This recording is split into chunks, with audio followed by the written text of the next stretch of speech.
I am Kiwi. And I'm Quince. And we are Fairy Ring Theater. Once upon a time, a long, long time ago, when mountains were molehills, and molehills were not yet condominiums, there lived a witch. Was she a good witch or a bad witch? Oh, she was a bad witch. She make you brush your hair? No. Eat your vegetables? No. Go to your room? No. She was a good witch. She lived in a little house on top of a big hill that overlooked a village. Greenwich Village? No. It takes a village? No. Can I be the cop? Why? MCA. She also owned 9 cats. Larceny, Leopold, Flick, Maestro, Rollo, Chaucer, Toby, the cat who brings destruction and despair wherever he goes. And Bob. She also owned a clock. Was it a grandfather clock? Grandmother clock. It not only told you what time it was, it also told you what to do.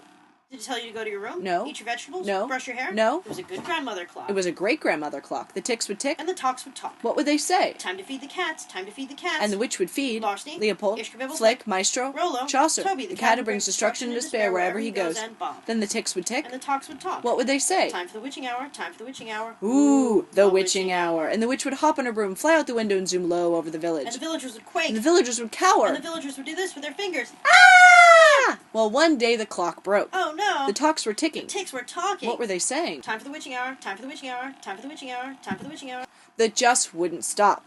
Over and over again, the witch had to hop on her broom, fly out the window, and zoom low over the village. And the villagers would quake. And the villagers would cower. And the villagers would do this with their fingers. Ah! Well, after 9 hours of this, the witch was weary. Cats were hungry. And the villagers' fingers were so sore.